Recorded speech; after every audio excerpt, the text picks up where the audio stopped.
Moana 2 was announced as a surprise and became a huge hit when it hit theaters. Finally, we're back. But have you heard the amazing story behind this Disney sequel? It's an ancient island, cursed by a power-hungry god. This breathtaking adventure kicks off in a fascinating way, with our favorite Polynesian princess exploring a deserted island. It's been 3 years since Moana joined Maui to restore the heart of Te Fiti. Since then, she's been navigating the seas as a true voyager, discovering numerous islands. However, Moana has yet to find any other civilizations. Upon reaching the highest point of the island, she makes a calling chant that echoes across the landscape, hoping someone might hear her and respond. Unfortunately, the only one who answers her is Hei. Classic, right? And yes, Hei joins her on her adventures. Not just him, but her trusty pig Pua too. Rest assured, the two stick by her side throughout the movie and even have their own important moments. Don't believe it? Right after Moana's call, Hei finds a broken jar that sets everything in motion for the rest of the story. The jar has an image etched onto it, a group of people. Seeing this, Moana becomes ecstatic because it's proof that other civilizations once existed. Returning to her canoe, Moana sails back home to Motunui. This moment transitions into the movie's first musical number, celebrating how her people are rediscovering their traditional customs. The song carries a double meaning, as it also highlights the joy of returning home after days of travel. Moana isn't the only one singing here. The island's residents join in. This song also introduces us to some key characters we'll see throughout the film. Moni, a historian who's a huge fan of Moana and Maui. Loto, a carpenter who's a little eccentric. Kele, an old farmer with a knack for being grumpy. Once back in the village and warmly welcomed, Moana discusses the jar with her father, explaining how it could be evidence of other peoples. We're also introduced to her younger sister, Semea. Moana has practically become a celebrity in Motunui, but Semea, her biggest fan, holds her in the highest regard. When Moana shows the jar to Semea and the little girl shows no interest in it, Moana takes her to the same ancient cave where Grandma Tala first inspired her in the original movie. Like her grandmother, Moana tells Semea about their ancestors, the Voyagers. She explains how she inherited the mission of the Tautai Vasa, Motunui's ancient leader, to search for other peoples. Semea suggests that Maui should take on this mission so she and Moana can stay together. Moana responds that Maui is probably busy. This is when we finally see what our favorite demigod has been up to all this time.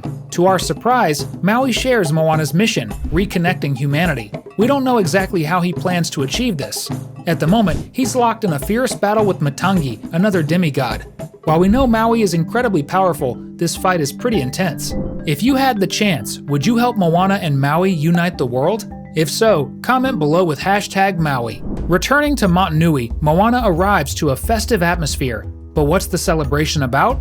Simple, Moana is being bestowed the title of Tautai, the same title held by Tautai Vasa, who once wielded authority greater than even the island chief. The people begin a ritual to officially declare her a Tautai.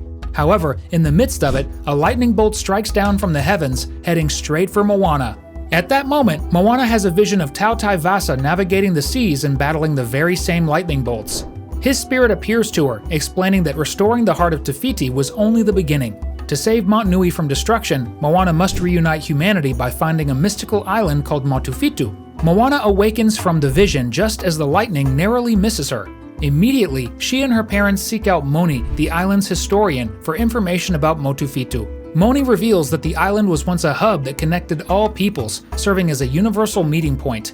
However, the thunder god Nalo cursed the island with an eternal storm, preventing humans from uniting. The only way to break the curse is for a human to set foot on Motufitu. A sudden shooting star streaks across the sky, reminding Moana of Vasa's words, "Follow the trail of fire in the sky." Determined to break the curse, Moana resolves to embark on this perilous journey. Her father and sister, Semea, are deeply worried, fearing for her life. After a heartfelt conversation with her mother and a soul-stirring musical number, Moana embraces her duty. She begins assembling a crew. Loto, the carpenter, to repair the boat if needed. Kele, the grumpy old farmer, to grow food on the ship. Moni, to provide guidance with his extensive historical knowledge. Before setting off, Moana shares a touching moment with her sister Semea. She teaches Semea how to interact with the ocean, just as it interacted with her in her childhood, a callback to one of the most iconic scenes from the first film. Semea places a starfish in Moana's necklace as a symbol of their bond. With her crew assembled, Moana sets sail for Motufitu. Last time we saw Maui, he was battling Matangi. Unfortunately, we learn he was defeated and captured. You're probably just as eager as we are to see how Maui escapes, but first, Moana must face her own challenges. The voyage begins smoothly with no major obstacles for days. The biggest challenge for Moana is dealing with her crew, Loto's eccentric desire to repair the boat mid-journey and Kele's constant grumpiness. Eventually, she learns how to manage both. But the peace doesn't last. During a hilariously chaotic musical number, the shooting star they've been following suddenly explodes in the sky, revealing a giant mollusk. To make matters worse, the Kakamora pirates return, launching another attack on Moana's boat. While she holds her own against the Coconut Raiders, she's ultimately struck by a tranquilizer dart, along with her crew. Only Heihei manages to escape unharmed. We're on the edge of our seats to see how Moana and her friends escape this sticky situation. Before you go, make sure to subscribe to our channel for daily updates on your favorite animated stories. As soon as everyone wakes up, the Kakamoras explain, through drawings, that their homeland is also trapped within the storm surrounding Motufitu. Because of this, they've never been able to return home. They notice Moana's mission because her boat has the same sail Tautai Vasa used. Since breaking the curse will also free their island, the Kakamoras have a strange, slimy creature cure Moana and her friends from the paralytic poison to free them.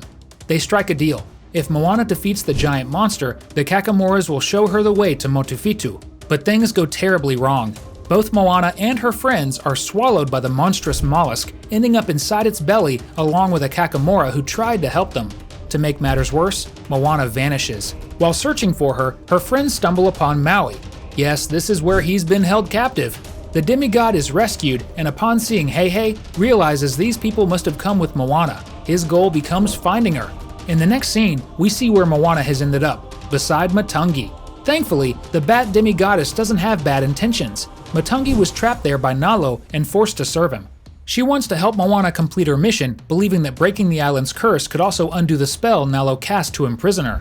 Moana reunites with Maui and the crew. With Matangi's help, they navigate a mystical passage leading them near Motufitu, where the water is completely black and the ocean can no longer assist Moana.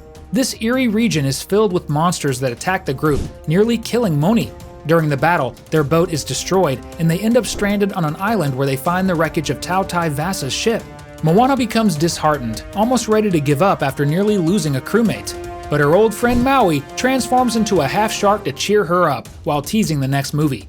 He then launches into an incredible song that reignites her determination. When Moana goes to regroup with her crew, she discovers that Loto has already rebuilt their boat using parts from Tautai Vasa's wreckage. With everything ready, the team resumes their journey and finally reaches the storm-enshrouded island. However, it's submerged underwater. The plan is simple. Maui will battle the storm and use his hook to pull the island to the surface so Moana can touch it. But Nalo's lightning is far stronger than expected. Maui is struck directly, losing his powers temporarily and falling into the sea.